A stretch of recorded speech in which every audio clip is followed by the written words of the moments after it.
அனைவருக்கும் அலமேல அடுப்பங்கரையின் வணக்கம். இன்னைக்கு கிருஷ்ண ஜெயந்தி ஸ்பெஷலா அவலை மட்டுமே வச்சு சாமிக்கு பிரசாதம்லாம் எப்படி பண்ணலாம்னு பார்க்கலாம் வாங்க. இப்போ அவல் பாயாசம் செய்யறதுக்காக 150 கிராம் சிகப்பரிசி அவல் எடுத்து வச்சிருக்கேன். இது வெள்ள அவல், எதுவானாலும் நீங்க எடுத்துக்கலாம். ஆனா எந்த அவலா இருந்தாலும் இந்த மாதிரி கொஞ்சம் கெட்டி அவலா எடுத்துக்கோங்க. அப்பதான் பாயாசம் கொஞ்சம் நின்னு வேகும். ஓல அவலா எடுத்துட்டோம்னா கொஞ்சம் சீக்கிரம் குழஞ்சிரும். மற்றபடி எந்த அவல்னாலும் எடுத்துக்கலாம். 150 கிராம் அவலுக்கு 150 கிராம் வெல்லம் எடுத்து வச்சிருக்கேன். நெய், கொஞ்சமா ஏலக்காய் பவுடர், ட்ரை கிரேப்ஸ், முந்திரி பருப்பு இவ்வளவு எடுத்து வச்சிருக்கேன். 1/2 லிட்டர் பால் எடுத்து வச்சிருக்கேன். இப்ப நாம எடுத்துக்கிட்ட வெல்லத்துல கொஞ்சமா தண்ணி விட்டு அதை பாகாக்கி ஃபில்டர் பண்ணி எடுத்து வச்சுக்கலாம். கம்பி பதம்லாம் இல்ல, சும்மா அது வெல்லம் கரைஞ்சா போதும். அதை ஃபில்டர் பண்ணி தனியா எடுத்து வச்சுக்கலாம். 1/2 லிட்டர் பாலையும் காய்ச்சி எடுத்து வச்சுக்கலாம். இப்ப வாணலியில ஒரு 4 ஸ்பூன் நெய் விட்டுருக்கேன். அதுல கொஞ்சம் முந்திரி பருப்பை சேர்த்துக்கலாம். முந்திரி ஓரளவு வறுபடட்டும். இப்ப அதோட ட்ரை கிரேப்ஸையும் சேர்த்துடலாம். ட்ரை கிரேப்ஸ் நல்ல பலூன் மாதிரி இப்ப விரிஞ்சு வரும். அப்ப இது ரெண்டையும் எடுத்து நம்ம தனியா வச்சிடலாம். இப்ப அதே நெய்ல நம்ம எடுத்துக்கிட்ட அவலை சேர்த்துடலாம். மெதுவா அடுப்பை மீடியம்ல வச்சுட்டு இதை வறுக்கலாம். இது நல்லா அப்படி சுருங்கி பொரிஞ்சு வரும். நம்ம காய்ச்சி எடுத்துக்கிட்ட பால் இருக்கு இல்லையா, அதுல ஒரு 1.5 டம்ளர் பாலும் 1/2 டம்ளர் தண்ணியும் சேர்த்து இதுல வேக வைக்கிறேன். ஏன்னா இது வெந்து வரவிட்டு எப்படி அது கட்டியாகும், அதுக்கப்புறம் மிச்ச பாலை அதுலயே சேர்த்துக்கலாம். இது இந்த பால்லயே நல்லா வேகட்டும். நல்ல வெந்து நம்மளோட பால் எல்லாம் அதுல போயிடுச்சு. இப்ப மீதி பாலையும் சேர்த்து இன்னும் 2 நிமிஷம் வேக விடலாம்.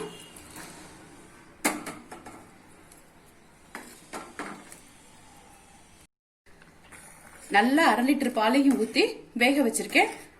ஒரு நல்ல 7-8 நிமிஷம் எடுத்து நல்லா வெந்திருக்கு. இப்போ கொஞ்சம் ஏலக்காய் பவுடர் தூவிடலாம். நம்ம எடுத்து வச்ச பாதாம் முந்திரி போட்டுடலாம்.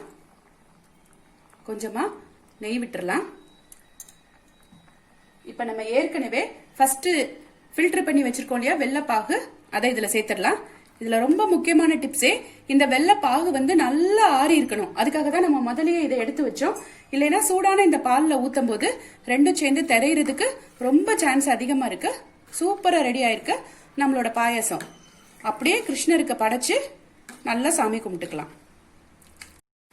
அவல் வடை செய்யறதுக்காக இன்னைக்கு 200 கிராம் அவல் எடுத்திருக்கேன். நார்மல் அவல் தான் எடுத்திருக்கேன்.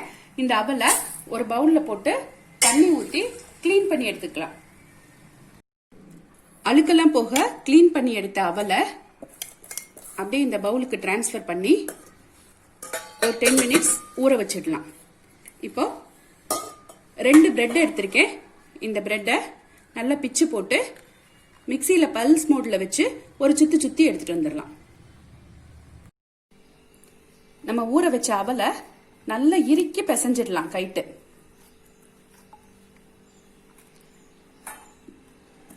அதோட இந்த பிரெட்டையும் போட்டுடலாம்.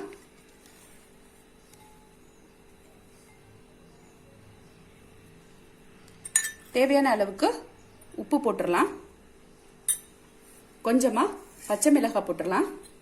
இதுக்கு வெங்காயம் போட வேண்டாம். நம்ம நார்மலா அவல் வடை செய்யும் போது வெங்காயம் போடுவோம். இது சாமிக்கு வைக்கிற பிரசாதம்ன்றதுனால நான் வெங்காயம் யூஸ் பண்ணல. நீங்க வீட்டுக்கு சாப்பிட்றதுக்கு செஞ்சீங்கன்னா வெங்காயம் போட்டுக்கோங்க. ஒரு 1.5 ஸ்பூன் கடலை மாவு போட்டிருக்கேன். இப்ப பார்த்துட்டு கொஞ்சம் கொஞ்சமா தண்ணி விட்டுக்கலாம். தண்ணி விட்டு இறுக்கமா பிசைஞ்சுக்கோங்க. கொஞ்சம் தேவைப்பட்டுச்சு தண்ணி இஞ்சணும் அப்படின்னு நினைச்சா ஒரு 1/2 ஸ்பூன் கார்ன்ஃபிளவர் மாவு போட்டுக்கலாம். இது இன்னும் கொஞ்சம் கிறிஸ்பியா இருக்கும். இதுல கொஞ்சம் கருவேப்பிலையும் ஆட் பண்ணி நல்ல வடை மாவு பதத்துக்கு பிசைஞ்சு எடுத்திருக்கேன். இப்ப ஒரு வாணலியில எண்ணெய் வச்சிருக்கேன். எண்ணெய் நல்லா சூடானோன்னு நம்ம வடையை தட்டி அதுல போட்டுடலாம்.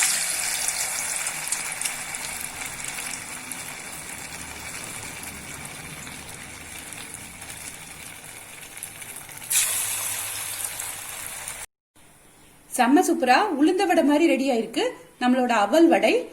இந்த பாயாசம் வடை எதுவுமே செய்ய முடியல, எங்களுக்கு டைம் இல்ல அப்படின்னு சொன்னா உங்களுக்காகவே இன்னொரு சிம்பிளான அவல் டிஷ் சொல்றேன். இப்ப நம்ம 5 நிமிஷத்துல செய்யக்கூடிய ஒரு ஸ்வீட் அவல் எப்படி செய்யலாம்னு பார்க்கலாம். இதுக்கு 1 கப் அவல் எடுத்திருக்கேன், 1/2 கப் வெல்லம் எடுத்திருக்கேன். இந்த 1/2 கப் வெல்லத்தை அடுப்புல வச்சு கொஞ்சம் 1 கப் தண்ணி ஊத்தி பாகாக்கிடலாம்.